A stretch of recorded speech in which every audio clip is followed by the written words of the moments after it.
Gomathi மீனாவுக்கு phone பண்ணுவாங்க.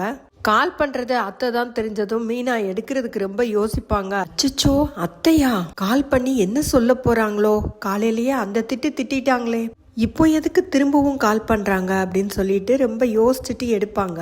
எடுத்துட்டு எதுவுமே பேச மாட்டாங்க. கோமதி தான் ஆரம்பிப்பாங்க. கோமதி ஹலோ அப்படின்னு சொன்னதும் என்னவா எங்க இருக்க அப்படின்னு கேட்பாங்க. இந்நேரத்துக்கு எங்க இருப்பாங்க, குவார்டர்ஸ்ல தான் இருக்கேன் அப்படின்னு மீனா சொல்லுவாங்க. செந்தில் வந்துட்டானா? சாப்பிட்டீங்களா ரெண்டு பேரும்? மீனா இப்படிதான் பதில் சொல்லுவாங்க. கோமதி என்ன கேட்பாங்கன்னா, காலையில ஏண்டி அப்படி பண்ணின, அவ நிழல் கூட படக்கூடாதுன்னு நான் நினைக்கிறேன், அவளை ஏண்டி கோயிலுக்கு கூட்டிட்டு வந்த, அதுக்குதான் காலையிலேயே திட்டி முடிச்சுட்டீங்களே, திரும்பவும் திட்ட போறீங்களா அப்படின்னு மீனா கேட்பாங்க. ஏய், அவ நல்லா இருந்த குடும்பத்தை நாசமாக்கணும்னு நினைச்சவடி, எனக்கு ஒண்ணு புரியவே மாட்டேங்குது. அவ மேல உனக்கு என்னடி அவ்வளவு பாசம்? அவ நம்ம வீட்டுக்கு வேண்டாம் மீனா. இன்னைக்கு பண்ண மாதிரி ஒரு விஷயத்த என்னைக்குமே நீ பண்ணக்கூடாது. உன்னை எனக்கு ரொம்ப பிடிக்கும் மீனா. இப்படி எல்லாம் பண்ணினேன்னா இனிமே உன் கூட பேசவே மாட்டேன் அப்படின்னு கோமதி சொல்லுவாங்க. சரி, இனிமேலாம் பண்ண மாட்டேன். நீங்களும் கோவப்பட்டு என்னைய திட்டாம தன்மையா எடுத்து சொல்லுங்க அப்படின்னு அவங்க அத்தை கிட்ட சொல்லுவாங்க. சரின்னு கோமதியும் ஒத்துக்குவாங்க. நாளைக்கு காலையில ஸ்ரீரங்கம் போகணும்னு ரெண்டு பேரும் பேசியிருந்தோம்ல, அதே மாதிரி காலையில போலாமா அப்படின்னு கோமதி கேட்பாங்க. நான் யோசிச்சு சொல்றேன் அப்படின்னு சொல்லுவாங்க மீனா. அதுக்கப்புறம் ஒத்துக்குவாங்க. நாளைக்கு போலாம் அப்படின்னு சொன்னதும், அப்படியே வரும்போது பொடி இட்லி எடுத்துட்டு வாங்க அத்தை அப்படின்னு சொல்லுவாங்க.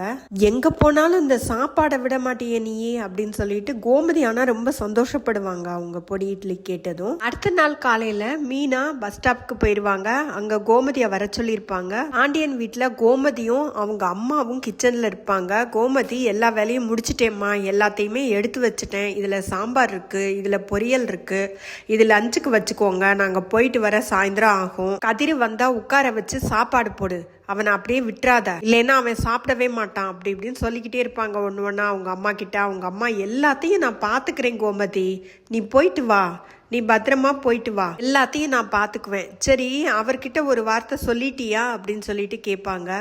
அவர்கிட்ட நான் ஏன் சொல்லணும், நீயும் அவர்கிட்ட முந்திரி கொட்டை மாதிரி முந்திக்கிட்டு சொல்லாத, அவரா என் பொண்டாட்டி கோமதி எங்க போயிருக்கான்னு கேட்டா மட்டும் சொல்லு அப்படின்னு திரும்ப திரும்ப சொல்லுவாங்க. அவர்கிட்ட முந்திரி கொட்டை மாதிரி நீ முந்திக்கிட்டு சொல்லாதம்மா, அவரா கேட்டா மட்டும் சொல்லு அப்படின்னு சொல்லுவாங்க.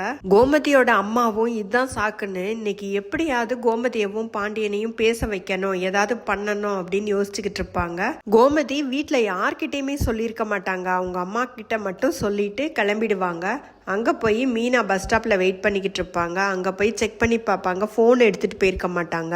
மீனா ஏற்கனவே லேட்டா வந்ததுனால கோமதி கிட்ட ஏன் லேட்டு, எதுக்கு அத்தை இவ்வளோ லேட்டா வரீங்க, எவ்வளவு நேரமா நான் வெயிட் பண்ணிக்கிட்டு இருக்கேன்னு சொல்லிக்கிட்டு இருப்பாங்க. போன் வேற இல்லையா. சரிங்க அத்தை, அப்படியே போகும்போது போய் எடுத்துட்டு போயிடலாமா வீட்டுக்கு போயிட்டு அப்படின்னு கேட்பாங்க. ஆமா, போன் இல்லாம ஒரு நாள் இருக்க மாட்டேன், நான் போன்லாம் எனக்கு வேண்டாம் அப்படின்னு சொல்லிடுவாங்க. சரின்னு கோமதியும் மீனாவும் கோயிலுக்கு கிளம்பிடுவாங்க.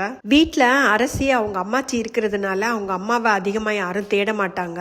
கோமதியோட அம்மா என்ன செய்வாங்கன்னா, கிச்சன்ல வேலை பண்ணிக்கிட்டு இருப்பாங்க. அப்ப கோமதியோட போன் அங்க இருக்கிறத கவனிச்சிருவாங்க. இதை வச்சு ஒரு ஐடியா பண்ணலாம் அப்படின்னு சொல்லிட்டு அவங்களோட போனை, கோமதியோட அம்மாவுக்கு ஒரு போன் இருக்கும்ல, அந்த போனை எடுத்துட்டு போய் அரசிக்கிட்ட கொடுத்து இதை எப்படி சைலண்ட்ல போடுறது அப்படின்னு கேட்டு அவங்க கிட்ட இருந்து கத்துக்கிட்டு வருவாங்க. கத்துக்கிட்டு வந்து கிச்சனுக்குள்ள வேகமா வந்து கோமதியோட போன் எடுத்து கோமதியோட போன்ல சைலண்ட்ல போட்டுருவாங்க. அத ஒரு பருப்பு டப்பாக்குள்ள வச்சிருவாங்க. வச்சுட்டு ஹால்ல வந்து உட்காந்துக்குவாங்க. மணி 9 ஆயிருக்கும். கதிரும் ராஜியும் அங்க வருவாங்க. கதிர் அவங்க அம்மாவை பத்தி கேட்பாரு. நான் காலையில இருந்து பார்க்கவே இல்லடா, நேத்து நைட்டெல்லாம் தூங்கவே இல்லை, அவ அழுதுகிட்டே இருந்தா, நான் என்ன தப்பு பண்ணேன்னு இவர் பேச மாட்டேங்கிறாரு அப்படின்னு சொல்லிட்டு உங்க அப்பா அவகிட்ட பேசல அப்படின்னு சொல்லி ரொம்ப வருத்தப்பட்டு அழுதாடா. அதுக்கப்புறம் காலையில 5:30க்கெல்லாம் எழுந்துட்டேனே, ஆனா நான் பார்க்கவே இல்லையே அப்படின்னு சொல்லுவாங்க. அரசி, நானும் பார்க்கவே இல்லையே அம்மாவை, சரி அம்மாவுக்கு ஃபோன் அடிச்சு பார்க்குறேன் அப்படின்னு சொல்லிட்டு அரசி கால் பண்ணுவாங்க. ரிங்கு போகும், ஆனால் ஃபோன் எடுக்க மாட்டாங்க. அதை தான் சைலண்ட்ல போட்டு பருப்பு டப்பாக்குள்ள வச்சுட்டாங்களே. ரிங்கு போகுது, ஆனால் அம்மா ஃபோன் எடுக்கவே இல்லை. இன்னொரு தடவை வேணா ஃபோன் அடிக்கிறேன்னு சொல்லுவாங்க. கதிர், நான் ஃபோன் பண்ணி பார்க்குறேன் அப்படின்னு சொல்லிட்டு ஃபோன் பண்ணுவாரு. அம்மா எனக்கும் ஃபோன் கிடைக்கல அப்படின்னு சொல்லுவாங்க. ராஜி என்ன சொல்லுவாங்கன்னா, அத்தை பக்கத்துல உள்ள கோயிலுக்கு போயிருப்பாங்க, நீங்க இதுக்கெல்லாம் கவலைப்படாதீங்க அப்பத்தா, வந்துருவாங்க. கதிரும் நான் போய் பார்க்குறேன் அப்படின்னு தான் சொல்லுவாரு. அத்தோட இன்னைக்கு எபிசோடு முடிஞ்சிச்சு.